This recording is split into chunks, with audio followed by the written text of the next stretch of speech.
En el mundo de la ciencia y la tecnología, una revolución está en marcha. Sus límites son imposibles de imaginar. Su impacto será profundo en la sociedad y en nuestras vidas. La conquista de un universo infinito y a la vez diminuto está abriendo asombrosos espacios a la investigación y al conocimiento.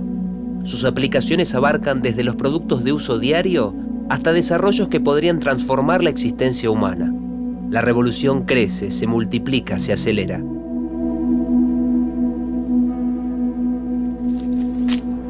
Todo esto se puede resumir en un solo término: nanomateriales.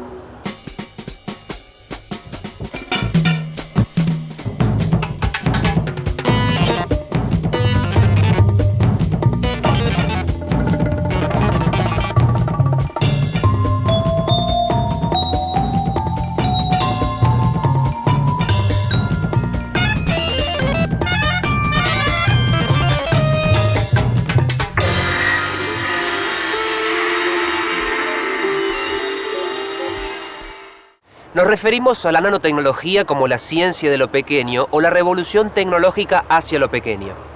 ¿Pero a qué deberíamos considerar pequeño?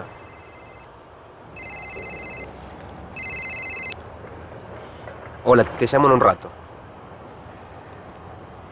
Hace no muchos años atrás, esto lo era.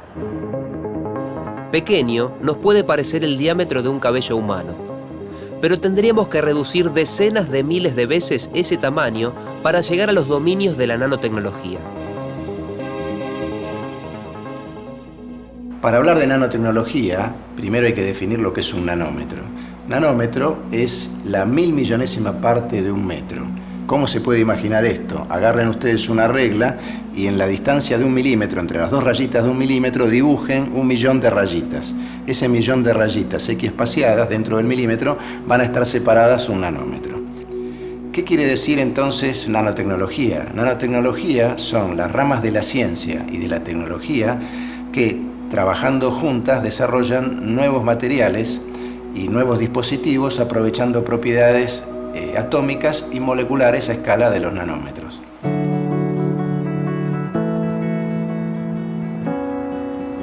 ¿Qué relación hay entre una nanopartícula de oro, una pelota de fútbol y nuestro planeta?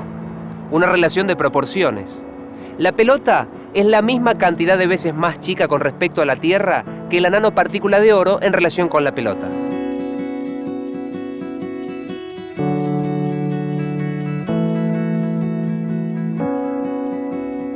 En esa escala mínima de la nanopartícula, ¿los materiales son los mismos que conocemos en volúmenes visibles? ¿Qué cambia cuando hablamos de dimensiones de unos pocos átomos? ¿Qué son los nanomateriales? Cuando un sistema tiene unos pocos átomos, y cuando hablamos de pocos son centenares o miles, las propiedades de los sistemas y las partículas cambian totalmente. Las propiedades magnéticas, las propiedades ópticas, las propiedades eléctricas y aún las propiedades químicas, por ejemplo las propiedades catalíticas, son totalmente distintas. Ahí nacen o tenemos los nanomateriales. Así que los nanomateriales son aquellos en los cuales introducimos nuevas propiedades, introduciéndole nanosistemas. Acá traje un ejemplo, que esto es una cosa absolutamente experimental todavía, pero esto es un hormigón. Los hormigones, como no se flexionan porque se fracturan, se rompen. Ahora, este hormigón tiene una capacidad de flexión muy alta, es decir, 10 veces más que un hormigón común. ¿Y por qué? ¿Cuál es el secreto? Y el secreto son nanotubos de carbono, que se incorporan en el proceso del hormigón, forman una estructura y hace que este material sea mucho más elástico que el material tradicional. Durante una histórica conferencia en 1959, el físico Richard Feynman pronosticó que cuando se pudieran fabricar y manipular materiales de dimensiones atómicas o moleculares, se harían importantísimos descubrimientos. Unos 40 años después, quienes trabajan en nanotecnología están poniendo en práctica muchas de las ideas propuestas por Feynman, y muchas otras que hace 50 años atrás eran simplemente inimaginables. Actualmente, alrededor del mundo, científicos de distintas áreas utilizan micro y nanotecnologías con aplicaciones que van desde la introducción de mejoras en productos de uso diario hasta el desarrollo de innovaciones que den respuesta a desafíos que enfrenta la humanidad. Se denomina ciencia horizontal al trabajo interdisciplinario entre profesionales de distintas áreas que forman un equipo de trabajo. En la actualidad, los grandes problemas que están pendientes de solucionar en la ciencia se tienen que abordar de una manera interdisciplinaria, y de esa manera el impacto, la solución va a ser mucho mayor. En la actualidad se comercializan varios artículos desarrollados utilizando nanotecnologías. Solo en el área de salud y de belleza en 2006 ya existían en el mercado mundial 125 productos. Los más comunes: cosméticos con nanopartículas para favorecer su absorción y pantallas solares.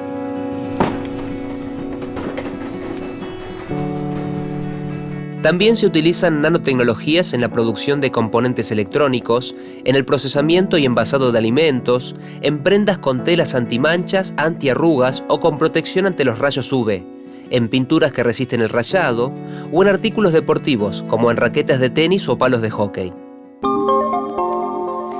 Pero las nanotecnologías, además de utilizarse en el desarrollo de productos masivos, también tienen una participación fundamental en el desarrollo de infinidad de otras aplicaciones, muchas de ellas inimaginables hasta hace poco tiempo atrás. En el área de producción y almacenamiento de energía, se trabaja en nuevos desarrollos de celdas de combustible o sólidos ligeros nanoestructurados que tienen el potencial para almacenar eficazmente el hidrógeno. También se desarrollan nuevas celdas solares de mayor eficiencia y menor costo. Además, el uso de nanotecnologías en la mejora de sistemas de aislamientos, en el transporte y en los sistemas de iluminación más eficaces permitirá fuertes ahorros de energía. Por otro lado, el medio ambiente se beneficiará del uso de nanotecnologías, por ejemplo, aplicadas a la recuperación de efluentes líquidos o para optimizar la eliminación de gases contaminantes. En los sectores agrícola y ganadero, se difundirá el uso de nanocápsulas para la administración de pesticidas, fertilizantes y otros agroquímicos en forma más eficiente. Nanosensores se emplearán para monitorear las condiciones del suelo y el crecimiento de los cultivos, o para detectar agentes patógenos en plantas y en animales. Las tecnologías de la información, por su parte, se verán revolucionadas por la nanoelectrónica o electrónica molecular. La nanotecnología permite crear nuevos materiales, dispositivos y sistemas mediante el control de la materia en esa escala diminuta del nanómetro. Pero para trabajar en esa escala es necesario ver los átomos y poder manipularlos, algo que se logró a partir de 1981 gracias a la aparición del microscopio de barrido de efecto túnel y sus técnicas derivadas. Bueno, el microscopio de efecto túnel es el primero de una familia de microscopios que se basan en utilizar una punta afilada para obtener imágenes de superficies. La idea básica es simplemente acercar esta punta a distancias muy próximas de la superficie, barrer esta superficie lateralmente y de esa manera ir relevando una cierta información que a uno le interesa. En el caso del microscopio de efecto túnel, que entre toda esta familia es el único que nos da resolución atómica, que nos da imágenes de átomos y moléculas y de defectos de forma individual, lo que ocurre a nivel microscópico, cuando si uno lo imagina a nivel microscópico, lo que va a tener es que la punta se encuentra muy próxima a la superficie, pero sin tener un contacto mecánico con la misma. Lo que se hace es polarizar, poner una diferencia de voltaje entre la punta y la muestra, y eso es suficiente para que se establezca una corriente eléctrica, una corriente de electrones, y eso se debe a un efecto que ocurre en el mundo microscópico, que se llama efecto túnel, que permite que estos electrones salten de punta a muestra a través del vacío. Otra de las características de este microscopio que lo hacen absolutamente maravilloso es que tiene la capacidad no solo de observar, de crear imágenes de átomos y de moléculas en forma individual, sino que además uno puede moverlos a estos átomos y puede disponerlos de una manera, formando, por ejemplo, en este caso un arreglo circular o un arreglo hexagonal o un arreglo triangular.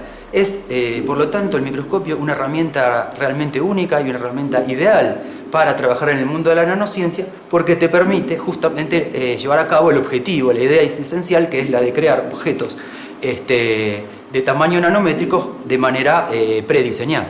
El microscopio de efecto túnel permitió ver la materia a escala atómica y en consecuencia actuar sobre ella. Es el momento de conocer las dos formas de fabricación o los dos enfoques de la nanotecnología. Cuando hablamos de métodos de fabricación o de producción de objetos o dispositivos nanotecnológicos, hay dos aproximaciones o dos metodologías. De arriba hacia abajo, ir achicando los dispositivos, que se llama top-down en el inglés, que quiere decir ir reduciendo las dimensiones cada vez más hasta llegar a tener transistores en los chips cada vez más pequeños. La otra metodología de construcción o fabricación de objetos es de abajo hacia arriba, bottom-up, que quiere decir ir sumando o agregando moléculas en forma muy controlada para construir objetos precisos.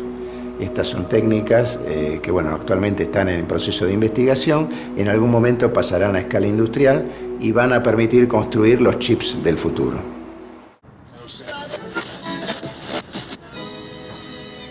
¿Cuándo fue que se inició ese camino hacia la reducción de tamaño, la miniaturización, el llamado de arriba hacia abajo? En los años 40 existían radios de válvula como esta. En 1947 se inventó el primer transistor y uno de sus resultados fue esta pequeña maravilla, la radio de transistores. Pero se considera que la carrera de la miniaturización empezó en 1958, cuando se presentó el primer circuito integrado. Desde fines de los 50, la microelectrónica fue incorporando cada vez más transistores en un mismo chip. En 1965, uno de los fundadores de Intel, Gordon Moore, predijo que el número de transistores que podrían integrarse en un chip se duplicaría cada 18 meses. Esta llamada ley de Moore fue cumpliéndose en forma aproximada, pero también fue casi un objetivo autoimpuesto por los fabricantes. El primer procesador de Intel apareció en 1971. Era el modelo 4004 con 2250 transistores en su interior. Actualmente, un solo chip puede contener decenas de miles de transistores y son comunes los microprocesadores con tecnologías multicore de más de 1.000 millones de transistores. Pero, ¿cuál será el límite por este camino de arriba hacia abajo? ¿Cuál será la barrera de esta miniaturización y qué sucederá cuando se alcance? Cuando hablamos de la microelectrónica y de estos chips, estamos viendo que para el año 2021 se va a terminar, esta reducción de escalas de tamaño que predice la ley de Moore. Pero ya va a haber problemas en el año 2018, siguiendo la ley de Moore, cuando se llegue a transistores de arquitecturas de 16 nanómetros. ¿Por qué va a haber problemas? Porque en esas arquitecturas va a estar tan concentrada la energía en pequeñas dimensiones que vamos a tener que sacar mucho calor de los chips de las computadoras. Bueno, cuando se llegue a esta etapa, alrededor del año 2020, no va a quedar otra posibilidad que empezar a fabricar nuevos chips de nanoelectrónica de abajo hacia arriba, bottom-up.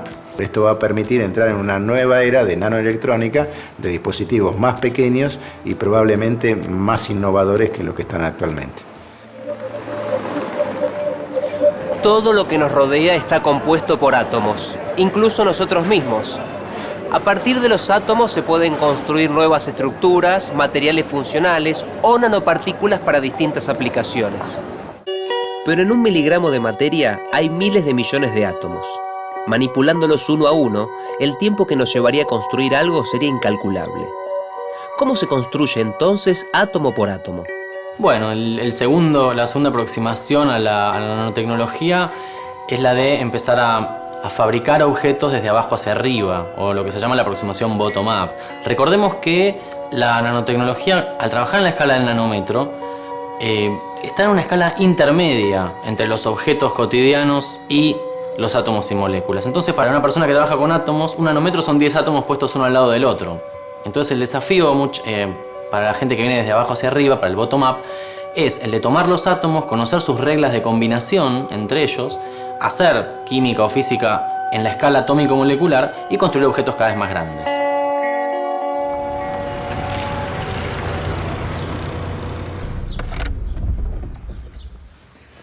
La aplicación de nanotecnologías revolucionará las industrias, las ciencias y tendrá un enorme impacto en la vida moderna. ¿Qué avances permitirá la nanotecnología en la industria automotriz?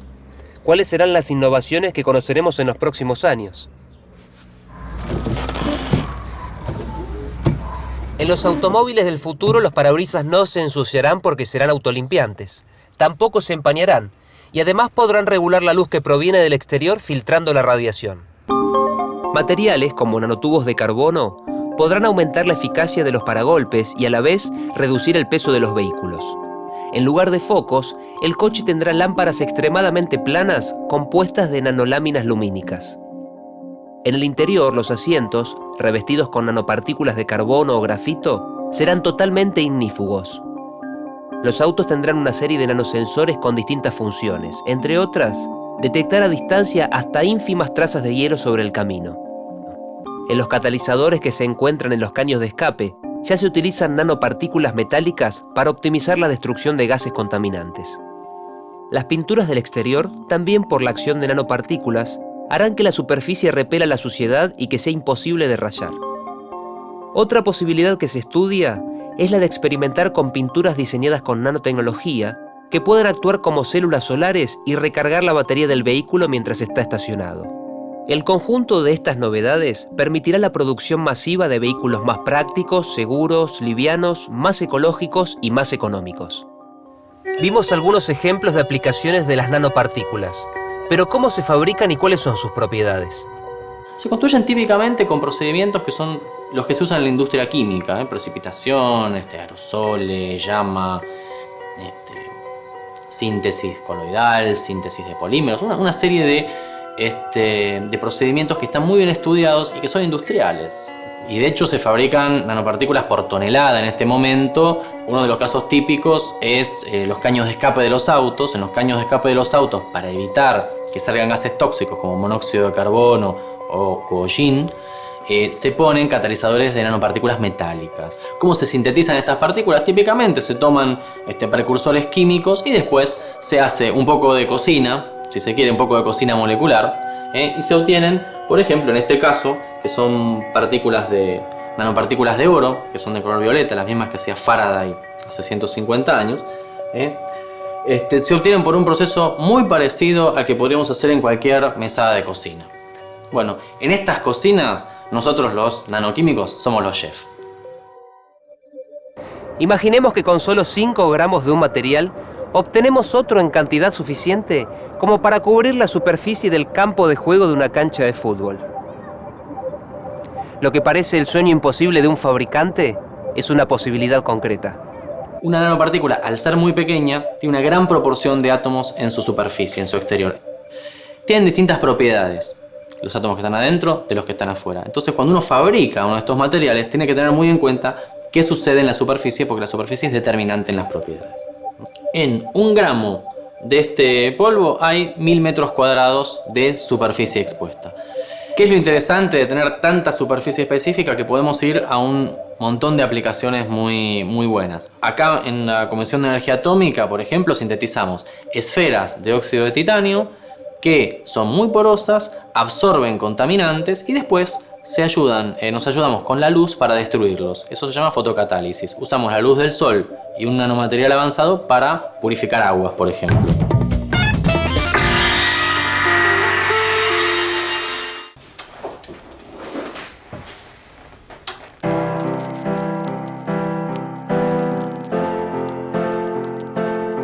Imaginen si a partir de los átomos de carbono se pudieran crear nuevas estructuras y lograr un material 100 veces más resistente que el acero, pero también 6 veces más liviano y que nos permitiera utilizarlo en infinidad de aplicaciones. Podrán decir que soy un soñador, pero no soy el único. Otros ya lo hicieron. Entre todas las nanoestructuras que tenemos, que hay una gran variedad, cabe destacar los nanotubos de carbono y los fullerenos. Un nanotubo de carbono es un arrollamiento de un plano de grafeno sobre sí mismo para formar un tubo a escala nanométrica. Acá vemos un dibujo ampliado de lo que sería la estructura de un fullereno. Por ejemplo, acá vemos como una pelota de fútbol. En estos vértices están ubicados los átomos de carbono que conforman la molécula. Acá vemos cómo el plano original de grafeno, donde podemos imaginar a los átomos de carbono ubicados en los vértices de los hexágonos, se arrolla sobre sí mismo para definir un tubo a escala nanométrica que constituye un nanotubo de carbono. ¿Por qué son interesantes los nanotubos de carbono? Los nanotubos de carbono tienen propiedades mecánicas impresionantes, como por ejemplo la que vemos en esta imagen, donde podemos lograr que los dos extremos sean sujetos en el medio por una cadena unidimensional de átomos de carbono. Acá vemos una recreación de computadora de lo anteriormente mencionado, donde en esta simulación está dibujado lo que corresponde a una cadena de átomos de carbono de 8 átomos.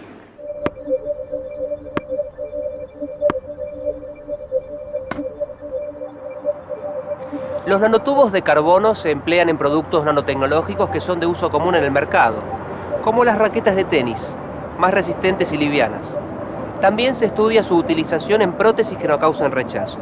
Pero además de su adopción para productos cotidianos, aplicaciones médicas o los nuevos horizontes que permitirá a la electrónica, el uso de los nanotubos de carbono ya trasciende la superficie de nuestro planeta.